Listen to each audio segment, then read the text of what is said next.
السلام علیکم ناظرین کرام، نئی ویڈیو میں آپ کو خوش آمدید کہتے ہیں۔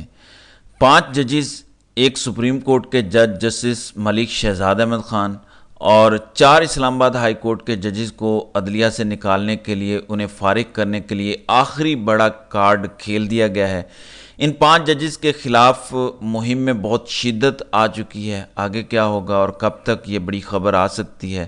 جولائی اہم سے اہم ترین کیوں ہو چکا ہے؟ سپریم جوڈیشل کونسل میں کون کون سے ججز ہیں؟ کتنے ووٹ چاہیے؟ کیا ہوگا؟ اس ساری صورتحال پر بات کر لیتے ہیں۔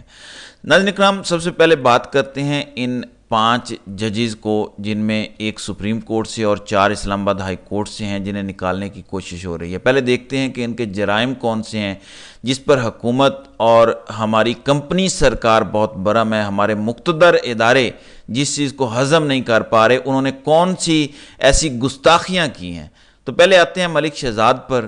انہوں نے chief justice Lahore high court بن کر پہلا جرم یہ کیا کہ 6 ججز کے انہوں نے نام دیے جو الیکشن پٹیشن سننے کے لیے ٹریبیونلز کے طور پر، جو 8 فروری کو انتخابات میں دھاندلی کے کیسز پنجاب میں 176 رپورٹ ہوئے، ان پر ججز لگائے، جن میں جسٹس شاہد کریم، چودھری محمد اقبال، انوار حسین، عاصم حفیظ، راحیل کامران اور مرزا وقاص رؤف شامل ہیں۔ یہ ان کا پہلا جرم تھا۔ دوسرا ان کا جرم یہ تھا کہ جو سپریم کورٹ میں 6 ججز کے حوالے سے کیس چل رہا ہے، اس میں انہوں نے تجویز بھجوائیں اور ان تجاویز میں انہوں نے بتایا کہ کس طرح سے ISI اور ہماری دیگر خفیہ ایجنسیاں لاہور ہائی کورٹ میں مداخلت کر رہی ہیں اور اس مداخلت کو روکا کیسے جا سکتا ہے۔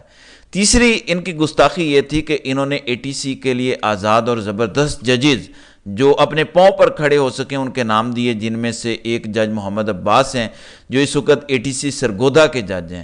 چوتھی ان کی گستاخی یہ ہے کہ وکلاء کو انہوں نے توہین عدالت کے نوٹسز دیے، سزائیں سنائیں۔ اور 5ویں گستاخی یہ ہے کہ انہوں نے جج محمد عباس جو ATC سرگودا کے جج ہیں، جنہوں نے بڑا فیصلہ دیا PTI کے 9 مئی کے حوالے سے، جو 1 سال سے قید ورکرز تھے، انہیں نہ صرف رہا کیا بلکہ 2 FIRs پر فیصلہ سناتے ہوئے کیسز کو ہی ختم کر دیا۔ جس کے بعد ان کے ساتھ جو کچھ ہوا اس پر انہوں نے لیٹر لکھا chief justice Lahore high court کو، اور ملک شہزاد نے اس کو سوموٹو میں کنورٹ کیا، اس پر پروسیڈنگ جاری ہے، کنٹیمپٹ نوٹسز ہو چکے ہیں، اور اب وہ معاملہ جسٹس شاہد کریم کے پاس چل رہا ہے۔ تو یہ ملک شہزاد کی گستاخیاں تھیں۔ اچھا، ان کے خلاف احتجاج ہو رہا ہے، میڈیا کوریج بھی دلوائی جا رہی ہے، ان کے خلاف بہت کچھ ہوا ہے۔ ان کا 6واں جرم بھی ہے، وہ 2 تقاریر ان کی ہیں جس میں انہوں نے لوئر جوڈیشری کے ججز کو، جو ڈسٹرکٹ جوڈیشری کے ججز ہیں، ماتحت عدلیہ کے ججز ہیں، انہیں کہا کہ آپ اپنے حلف پر چلیں، کسی سے ڈرنے کی ضرورت نہیں، کسی سے بلیک میل ہونے کی ضرورت نہیں، آپ انصاف کریں، اللہ آپ کا ساتھ دے گا، لوگ آپ کو دعائیں دیں گے۔ اس کے بعد دوسرے جج جن کو نکالنے کے لیے ان کے خلاف ریفرنس دائر ہوا ہے، وہ ہے محسن اختر کیانی صاحب۔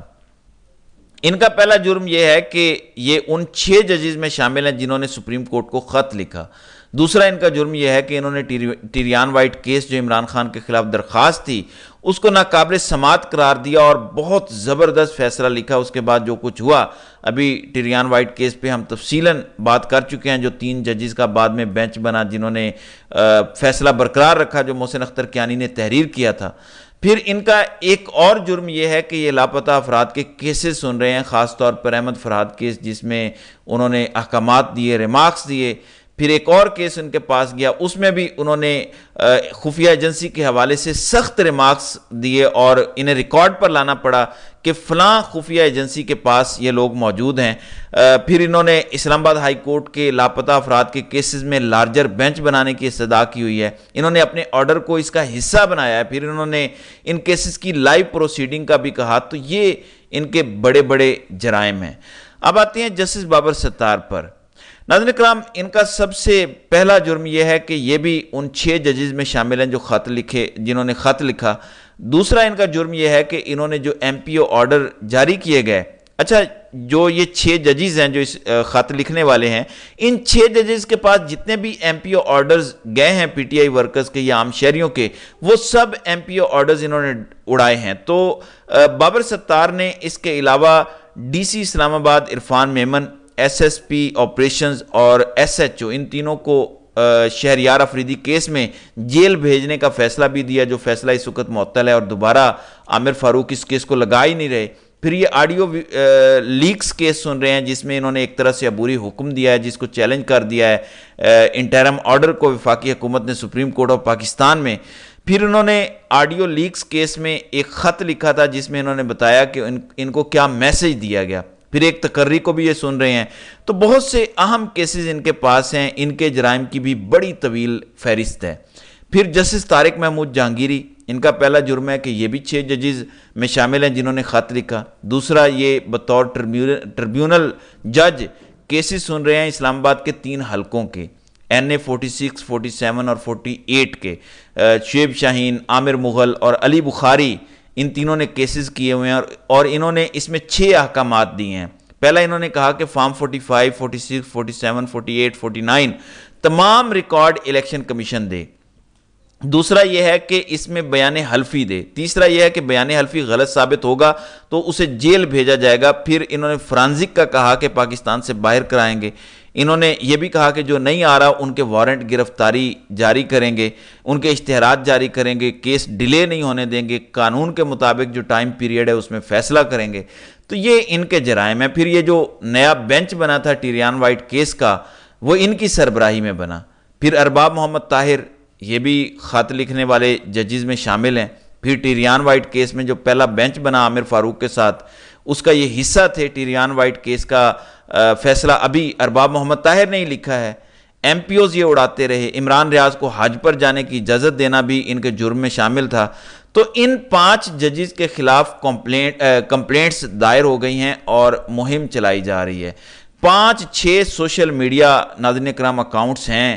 یہ وہی اکاؤنٹس ہیں جن پر آڈیوز بھی لیک ہوتی تھیں، یہ وہی اکاؤنٹس ہیں جن پر PTI کے خلاف پروپیگنڈا ہوتا تھا، یہ وہی اکاؤنٹس ہیں جن پر بنی بنائی عمران خان کے خلاف بلو دا بیلٹ سٹوریز جھوٹی جو ہیں وہ شائع ہوتی تھیں۔ یہ وہی اکاؤنٹس ہیں جن پر ججز کے خلاف چیزیں آتی ہیں اور یہ اکاؤنٹس ہماری خفیہ ایجنسیاں چلا رہی ہیں۔ مزے کی بات یہ ہے کہ کمپلینٹ عام شہری دائر کرتا ہے، مگر ان اکاؤنٹس کو پہلے سے پتہ ہوتا ہے کہ فلاں فلاں جج کے خلاف یہ ہونے جا رہا ہے۔ اب یہ شکایات تو آ گئیں، اب آگے کیا ہوگا؟ ناظرین اکرام، سپریم جوڈیشل کونسل نے ان کو ٹیک اپ کرنا ہے اور اس کے چیئرمین ہیں قاضی فائز عیسیٰ۔ 2 اور ممبران ہیں، اس میں منصور علی شاہ اور جسٹس منیب اختر ہیں۔ 2 ہائی کورٹ کے چیف جسٹس ہیں، جسٹس عامر فاروق اور chief justice Balochistan high court justice Hashim Khan Kakar. جب یہ کمپلینٹس آئی ہیں، پہلے سے تو یہ طریقہ کار رہا ہے کہ جو چیئرمین ہوتا ہے سپریم جوڈیشل کونسل کا، وہ سپریم کورٹ کے 2 اور ممبر ججز میں سے کسی ایک کو بھیجتا ہے اور انہیں کہتا ہے کہ اس پر اپنا اوپینین دیں کہ کیا یہ شکایات قابل سماعت ہیں بھی یا نہیں، اس کو آگے بڑھانا چاہیے یا نہیں۔ اب قاضی صاحب یہ معاملہ منصور علی شاہ کو بھیجتے ہیں یا منیب اختر کو، یہ دیکھنا پڑے گا اس پر وہ کیا اوپینین دیتے ہیں۔ اگر وہ اس پر اوپینین دیتے ہیں کہ یہ قابل سماعت نہیں، تو پھر کیا سپریم جوڈیشل کونسل اس پر دوبارہ غور کرے گی، ووٹنگ ہوگی؟ یہ بہت امپورٹنٹ ہے کہ قاضی صاحب کے پاس نمبر گیم کیا ہے۔ اگر یہی دیکھنا ہے کہ اسلام آباد ہائی کورٹ کے ان 4 ججز کے معاملے میں عامر فاروق بیٹھ بھی سکتے ہیں یا نہیں۔ اس کی وجہ یہ ہے کہ عامر فاروق کا ایک ڈائریکٹ ان ججز کے خلاف کانفلکٹ ہے اور ان ججز نے عامر فاروق پر عدم اعتماد کیا ہوا ہے، لیٹر لکھا ہوا ہے، ان کے خلاف فیصلے دیے ہوئے ہیں۔ اگر عامر فاروق صاحب نہیں بیٹھ سکیں گے تو پھر پشاور ہائی کورٹ کے چیف جسٹس اس میں بطور ممبر بیٹھیں گے۔ قاضی صاحب کو 3 ووٹ چاہیے اور اگر عامر فاروق بیٹھتے ہیں تو پھر قاضی صاحب عامر فاروق اور ہاشم خان کاکڑ قاضی صاحب کے ساتھ جائیں گے۔ تو قاضی صاحب کے پاس سپریم جوڈیشل کونسل میں اکثریت ہے اگر عامر فاروق بیٹھتے ہیں۔ اب جولائی میں کوئی بڑی چیز ہو سکتی ہے، گو کہ 15 جولائی سے ججز کی چھٹیاں ہو رہی ہیں۔ قاضی صاحب نے اس بار 1 ماہ کی چھٹیاں منسوخ کر دیں، ویسے 15 جون سے چھٹیاں شروع ہوتی ہیں۔ ججز کی چھٹیاں منسوخ کرنے کے باوجود سپریم کورٹ میں اس وقت زیر التوا کیسز کی تعداد 58,000 سے تجاوز کر گئی ہے۔ 3,000 سے زائد کیس زیر التوا ہیں عامر فاروق عمر عطا بندیال کے جانے کے بعد۔ بڑی تیزی سے سپریم کورٹ کے کیسز میں اضافہ ہو رہا ہے کیونکہ قاضی صاحب اس وقت صرف PTI کے خلاف کیسز میں لگے ہوئے ہیں یا ڈائریکٹ حکومت اور کمپنی سرکار کا جن کیسز میں مفاد ہے ان میں لگے ہوئے ہیں۔ تو دیکھتے ہیں کہ ان شکایات پر کیا ہوتا ہے۔ کیا اس پر پہلے ان ججز کو نوٹس دیا جائے گا اور پھر وہ جج جو ہے وہ اس کا جواب دیں گے، جس کے بعد جو کمپلینٹ ہوتی ہے اس پر فیصلہ کیا جاتا ہے کہ اب اس کو شوکاز جاری کرنا یا نہیں کرنا۔ بہرحال دیکھتے ہیں کہ اس حوالے سے آئندہ آنے والے دنوں میں کیا ہوتا ہے۔ تو ناظرین کرام، آپ کی اس ویڈیو کے حوالے سے کیا رائے ہے؟ آپ اپنی رائے کا اظہار کامنٹ سیکشن میں ضرور کیجیے گا۔